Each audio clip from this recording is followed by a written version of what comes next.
Welcome back to Seduce Me with Jacqui and Isabel. And, okay, we're laughing because Jacqui just used my wild cherry chapstick, and then she licked her lips, and she said it tasted like a grandmother. And I agreed, even though I have no idea what a grandmother tastes like, because it's not like I go around licking grandmothers. Okay, but like... But, like, grandmas have, like, a certain smell, Well, right? of course, yes. And it tastes like that smell. Although it smells really nice, it tastes like a grandma. Oh. Yeah, kinda. Or at least my grandma. I don't know what your grandma tastes like. Anyway, so we just found the boys fighting. Practice fighting, and do we want to disturb them or don't disturb? I don't think that's an option. Bring them cookies. I don't think they're training. They don't want cookies. They want like protein and like protein shakes. And, cookies are protein. And like eggs and meat. Cookies are protein. Cookies are... well, cookies actually do have some protein in them, but they're not like the best source of protein. Anyway, do we want to say hey or disturb them? You mean hey or don't disturb them? Right. That's what I mean. Not what you said.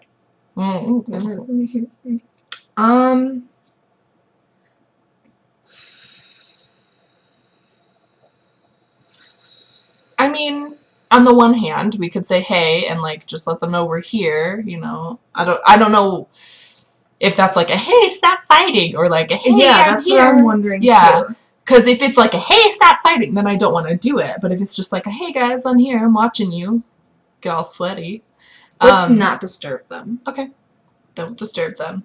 I just watched. The boys were very much in their own world, focusing on the training they all were in. It was better not to disturb them. Look at all their cute, angry faces. Damien looks like an angry bunny rabbit.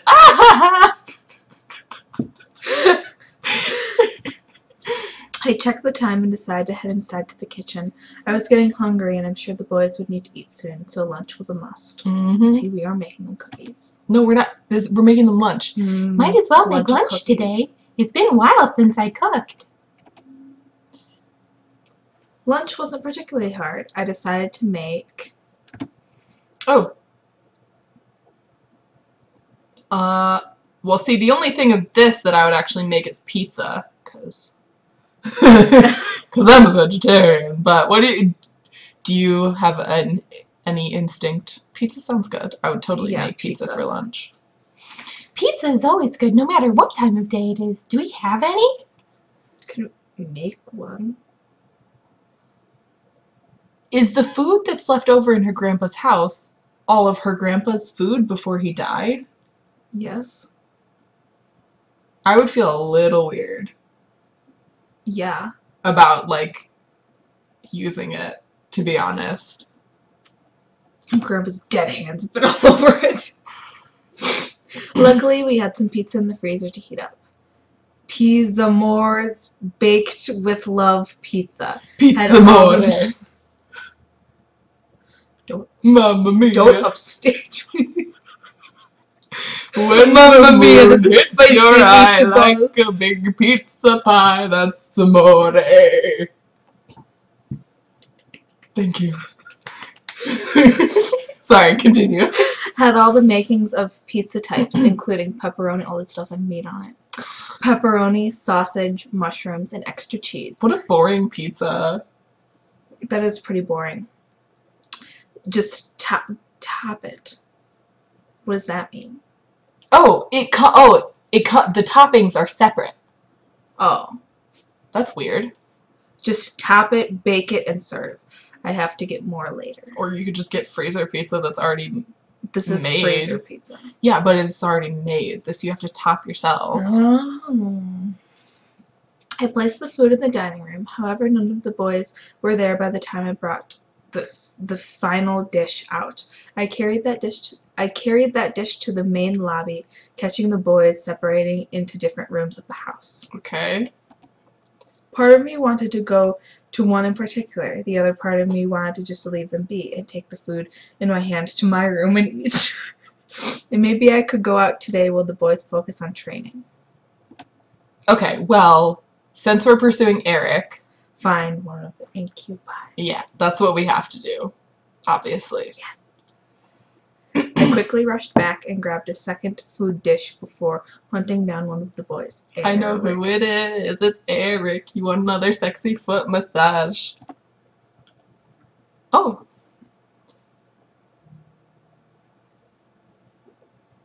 I returned to the backyard, hoping to find an incubus still there.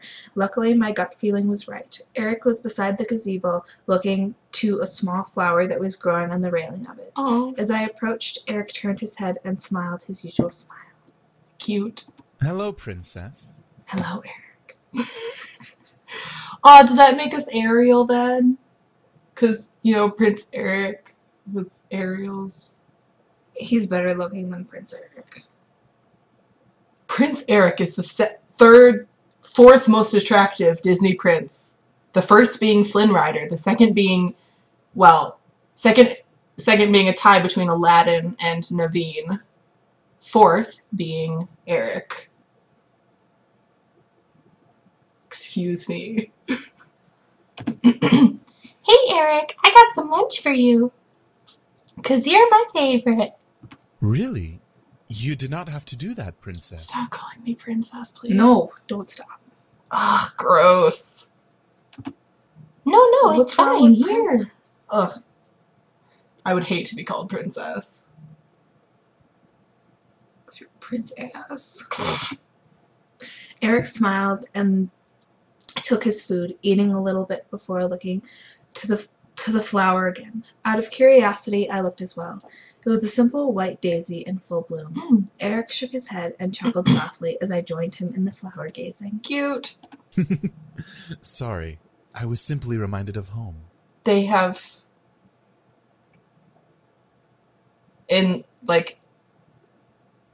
okay. Huh? Oh, no, you're fine. Haha. What about home were you reminded of? Probably The bloodbath. Well, I was gonna say probably flowers. Probably And they're blood soaking into the flowers. Gross. Erik looked to the sky with a soft sigh and smiled before looking to the flower again. The castle, mainly. Despite us not being there anymore, it was still our home. Yeah, that's The blood-soaked walls. Why is there so much blood in your imagination? Well, they had to leave home for a reason. Well, I guess. We grew up there our entire lives as brothers. There wasn't a day that went by when we weren't all doing something exciting. Aw. It was an empty excitement, of course, but Oh. it was still something that bonded us all together. Wait, how... An empty excitement? What does that mean, even? That, like, there was excitement, but there wasn't, like, much reason behind the excitement, maybe. Okay. Erik slightly trailed off, looking lost in the nostalgia of his thoughts. I didn't know if I wanted to bother him while he remembered something so obviously important to him. Until he's reminded of the bloodbath. I'm just gonna save it really quick. Why? Just in case! Why are you saving it there? Just because I wanted to. Oh, ha! Good time to save. Please tell me more. Yes, okay, we chose good. We got a dokie. Erik turned again to me with a slightly surprised look. Oh. You wish to know more? Yeah, Then I'll tell you about the bloodbath. Why not? I'm really curious about the place you lived in. And the bloodbath that followed. Yes, and the bloodbath. Erik nodded before looking to the flower again. After a second, he gained a look of realization before looking at me again. Then I shall tell you about the bloodbath. Realization? Would you like me to show you something instead? I will show you the bloodbath by killing you. No. I tilted my head in confusion, but nodded nonetheless. What I was expecting could not have prepared me for what I saw. Erik gently brushed his fingers against the petals of the daisy, making it gently quake in his touch. As the daisy abnormally shivered, its petals gently shifted from white to purple. That's one of his powers. Changing the color of flowers? Seems like a fairly useless... Maybe not, like, just flowers, but, like, maybe he can, like, manipulate the genes of living things. Ooh, that would be so cool. Oh my gosh. I want that as my superpower. The yellow center gently faded to a pink hue as the stem began to burn black. I could only stare as Erik plucked the flower from its place and presented it to me. That's pretty. Watch closely. Oh. Okay. I kept my eyes to the flower as Erik began to mutter something. It sounded close to Latin, but I wasn't sure. Regardless, the flower began to glow in Erik's hand. Demons speak Latin. How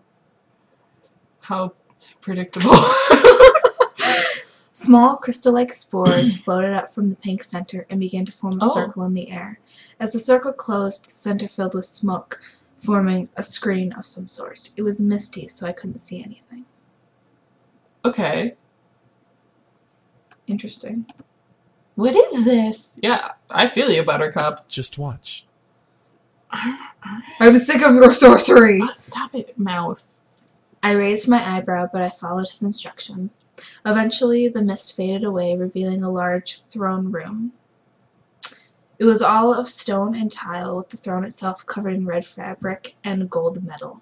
Despite it being a mirror image of a magic mirror, I felt small looking into the sight of the throne room. I think it's fairly appropriate that Erik has a magic mirror. That seems very fitting for him. Wow, that looks amazing. Oh, yeah, that does look pretty nice. It does. That's our castle. It's a wonderful place. Servants and parties galore. Parties. Do you have a giant bathtub? Probably. Big enough to swim in? Probably. Is it mosaic tiled with, like, cool... It could be. Oh, and various faucets and, like, all sorts of... Oh, my gosh. Does your father sit on the throne when he's at parties? My father's How do you know it's his father and not his mother? That's Buttercup? true. Could be a matriarchy. That's true. Very much so. He despises dancing and socializing, so he makes the throne his home. Why does he throw parties, then? Exactly. If he doesn't like dancing and socializing, why does he throw parties? If I was a queen, I definitely wouldn't throw parties. Because I hate parties. Do you think he's still there now? Well, where? I must have struck a small chord with Erik, because he hesitated before responding. Erik smiled only slightly. Only slightly. Only slightly. Only slightly. Very small smile.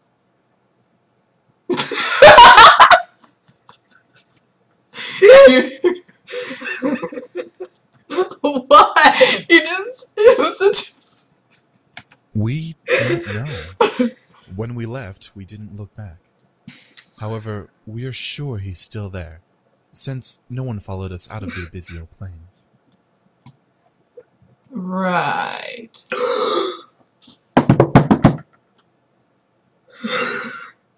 Okay. Buttercup's grandpa is their dad. No, that would be gross, because then they're her uncles. That's disgusting. Take that back. No. This is not an incestuous story. I'm sure of that. I bit my lip. Maybe I shouldn't have asked. I felt really bad. However, I didn't feel it for long. Oh, good conscience there, Buttercup. The magic suddenly stopped and faded away while Erik dropped the daisy. As the daisy turned back to its white and yellow color, Erik dropped to his knee, groaning in pain. Oh, that's why she stopped feeling... Well, shouldn't... What do you mean? That's why she stopped feeling? Well, I was gonna say, that's why she stopped feeling bad, but wouldn't that have made her feel more bad? More bad. You mean worse? No, I mean more bad. Yes, worse. Erik, are you alright? I'm dying, Buttercup. Yes, Princess. I'm fine. I just used too much energy, that's all. Oh. Well, I'll kiss you to give you back your energy. Jacqui. What? I'm helping out a friend? I dropped to a knee to try and examine Erik closer. His face was pale, while his purplish eyes shifted back and forth between purple and gold. Oh. His breath was heavy, which concerned me. He used too much energy? That meant he needed more. Please don't worry, Princess. I'm fine. Don't worry your beautiful head about it. Kiss him. Kiss him. Ah! You know we have to do it. You know we have to do it. We do. But we'll wait till the next episode. This has been another episode of Seduce Me, and we'll catch you next time.